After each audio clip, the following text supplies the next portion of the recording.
Hey folks, how's it going? This is Iron Seagull here, back with another mod overview for The Sims 4. This time it's for the map art replacement mods by 20thCenturyPlumbob. I have actually shown these off in the past, but that was quite a while back, so I thought I'd do an updated 2024 version because now there is map art replacements for all of them so far. And a few of them have also been updated since I last showed them. So yeah, we'll actually just go through all of them. And also at the end, I'll do a little slideshow of a few of the maps just like before and after. So you also have a good idea that way of just comparing the two and just how different they are. I feel like these are actually like how they should have been done, you know, with the more like 3D going on where you actually have a better idea of just how the look when you go into the game, even though when you're actually in live mode, they don't look any different.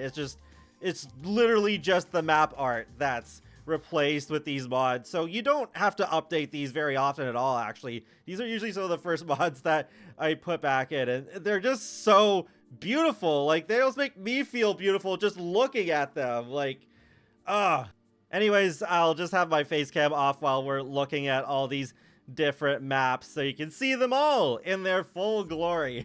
We'll go through the residential ones first and then the vacation ones after.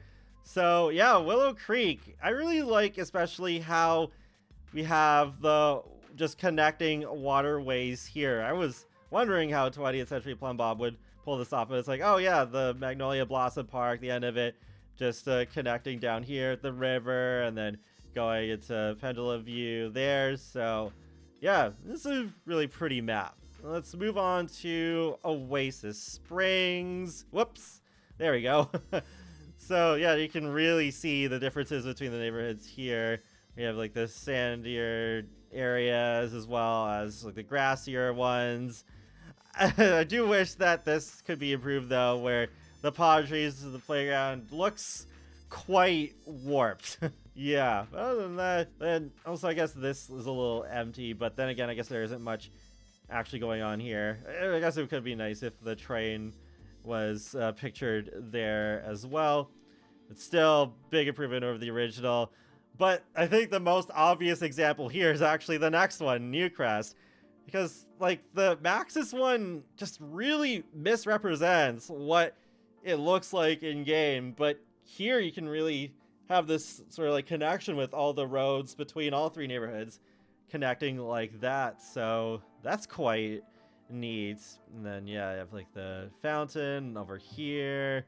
Yeah, it is such a glow up. Such a glow up for sure. And then let's move on to everyone's favorite world, Magnolia Promenade. It's just the one neighborhood, so you don't really have to worry about connecting the dots here.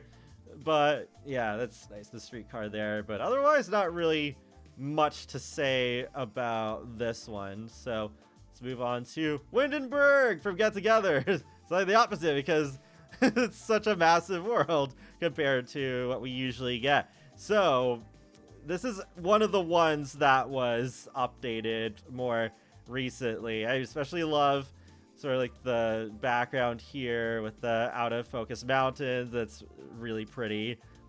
And yeah, it's just really cool seeing the different landscapes of Windenburg being highlighted even more by this 3D map art.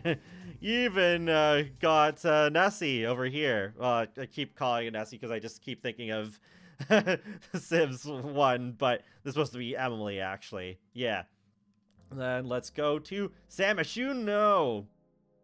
So this one is a little different because there's both daytime and nighttime versions available. I went with the nighttime one just because I feel like it really goes with the city vibes and stands out a little more. Tamarang's the only other one that has the nighttime version as a choice. So yeah, in case you're not familiar with eco lifestyle, when your neighborhood is an industrial eco footprint, that's when you have the clouds hovering around there. So that will be like that by default if you don't have an industrial footprint in the fashion district. Usually have the spicy market like that too, but it ended up resetting. So I do wish this lot here, it looks like it's sliding off the edge of the skyscraper a little bit, but I don't know if much could be done about that. And yeah, it is too bad that the lots have just like the daytime still, but again, yeah, nothing really could do about that.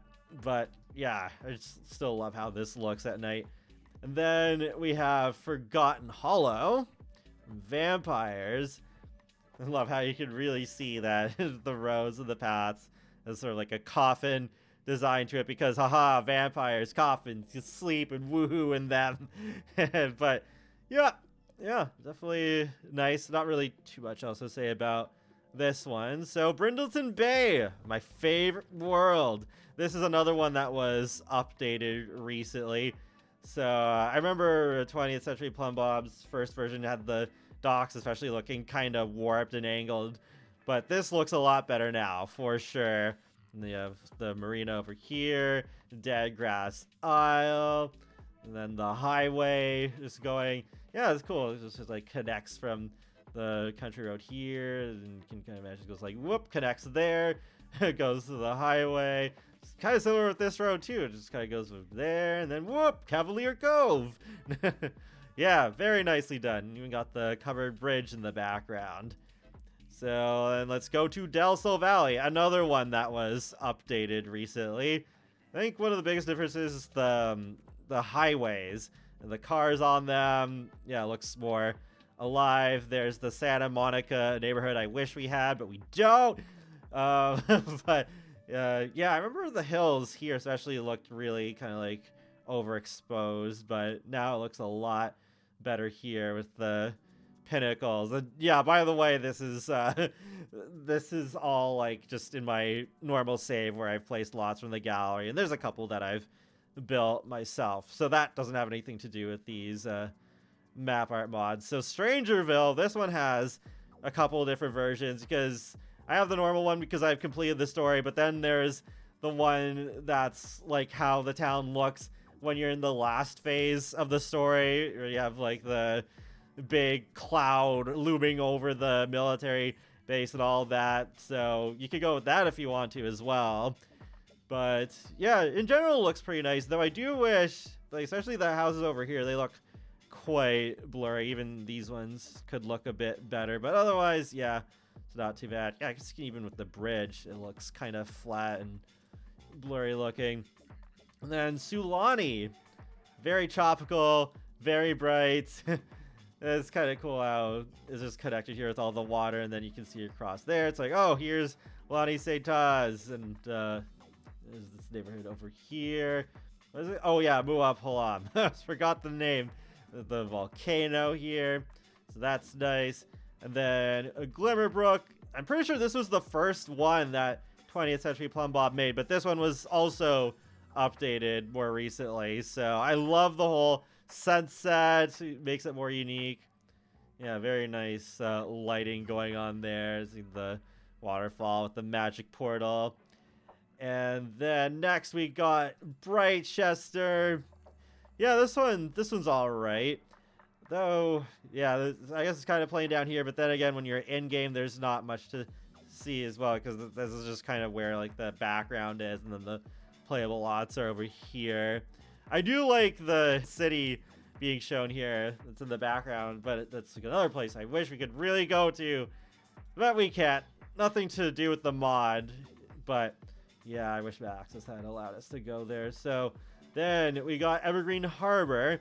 This one's a little different. This one's probably going to be updated in the future, because this one still has like the older versions where you can choose between normal saturation and low saturation. I went with low saturation because the sand here especially just looks way too bright in my opinion. So yeah, it's not as bad with the low saturation one. And I know with this world in particular, you have the modern development neighborhood action plans that can affect the look of the world and even the Maxis map, but unfortunately it only affects the apartment shells when it comes to this map art mod, so that's unfortunate. It's just the default look otherwise. And yeah, I don't know how easy it is to see on video, but you can see some seams going on here, and Port Promise is just like rectangles, and it looks a little odd. So yeah, I wouldn't be surprised if maybe this one got updated. Because it's not even linked on the master post that I'll have a link to in the video description down below. So I'll just have to make a separate link in the video description for that one. And then next, we got Mount Korevi. Yamachan. Love this world. And yeah, this is so cool how the mountains frame the rest of the world just like that. Yeah, very nice touch. I appreciate that. And we got the train tracks. Although I guess in this case it is a little inaccurate because then when you're in this neighborhood of Wakaba, I just just thought of like Wakaba from Persona 5. But yeah, you would be able to see the train tracks going off near like the mountains. But no, creative liberty, but it's one that I'm personally okay with. Oh, there's the Yamachan statue over there too. And then we got Henford on Bagley from Cottage Living. Yeah, this one is really pretty. Love the all the trees, the waterfalls, and yeah, the town here. I do wish that it had the fair in the middle just so it didn't look so empty. But otherwise, yeah, this is a really pretty one. And then the next one is Tartosa from My Wedding Stories. So the lighting's actually really cool here. This is another one in the sunset. I love the heart drawn in the sand. This is actually something you can do in the game. And with the hot air balloon, this is interesting. I don't know if anyone else can see it, but it's almost like as if the hot air balloon is moving, but it's not. It's just because of the blur effect that kind of gives me an optical illusion that it's moving. But no, there's nothing special done with this particular map that makes it look like it's moving other than just the effect. So yeah, it's kind of weird, but even if it's unintentional, I really like that. And then we got Moonwood Mill from Werewolves. This one, yeah, I feel like this has a lot of room for improvement still, because while the lots look okay on here, so much of the scenery is so blurry. It's so blurry, especially with the mountains here in Greg's trailer. You can't really see all that much detail. It's just not sharp compared to any of the other maps that we've already looked at. So yeah, I wouldn't mind if this one was updated in the future. With Copperdale High School years, you got this big lake over here, the sun, and the seagulls.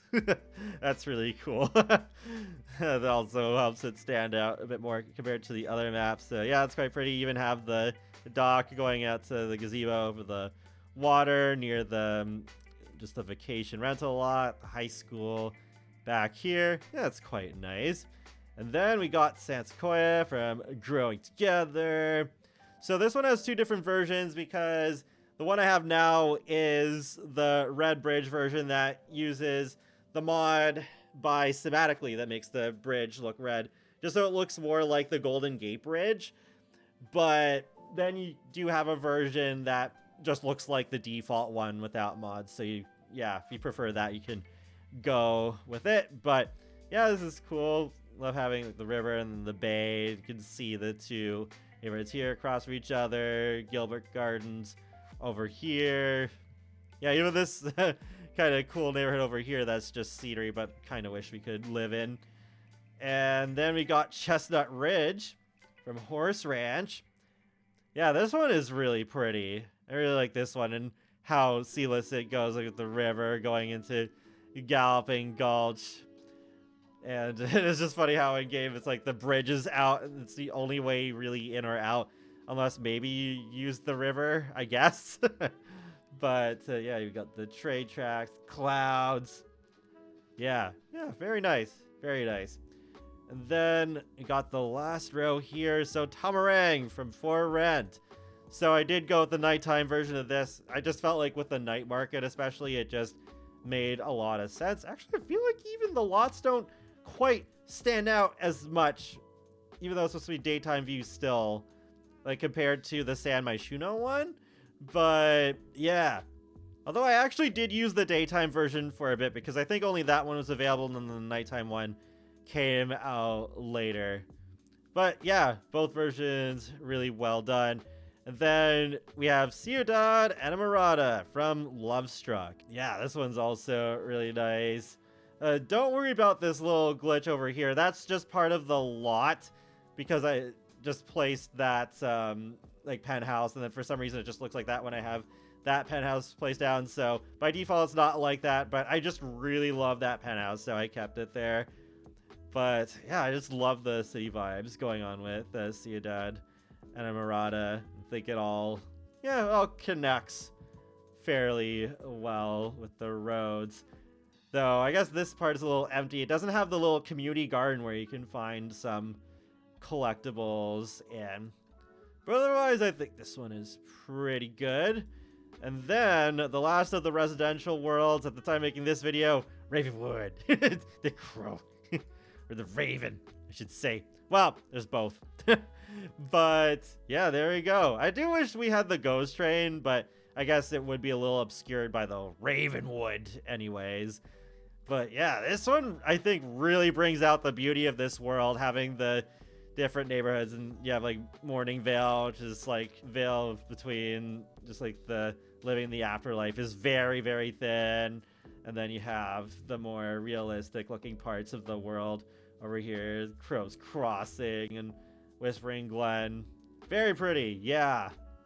Yeah, I love Ravenwood. So now let's take a look at the destination ones. So, Gret Falls. Yeah, this one's quite nice too, though. I guess if there was a little less blur on some of these pine trees, maybe it'd be a little nicer. But yeah, that is cool. Just seeing how you have just all the nature. All the nature of this world represented in this map with all the paths, the statue, the campsite. So yeah, it's pretty neat overall. Let's go back to World Select and we have Selva Dorada. Yeah, man, I haven't been to this world in so long, but yeah, it is nice to just have like the rivers separating the two different areas, and then all the I saw all the question marks appearing for all these little areas that you can discover as you're adventuring in the jungle. And last and one of the least, Batu from Journey to Rabbit Holes. Though, as much as I dislike this pack, I can't deny the lighting here is amazing. Like, jeez, this is one of the best lit maps, I think, out of all of these map mods. So, it's quite nice to look at, even if I don't like playing here. But that is pretty much it. So, I always look forward to whenever 20th Century Plumbob makes one of these maps for like the newest pack that comes out, and feel free to let me know your thoughts in the comment section below. Which one of these is your favorite? And I will of course have the download links in the video description below, and yeah, I'll just have the little before and after slides to close out this video. But be sure to subscribe if you would like to keep up with my latest gaming content. I will talk to you all later, and have a great day. Thanks for watching.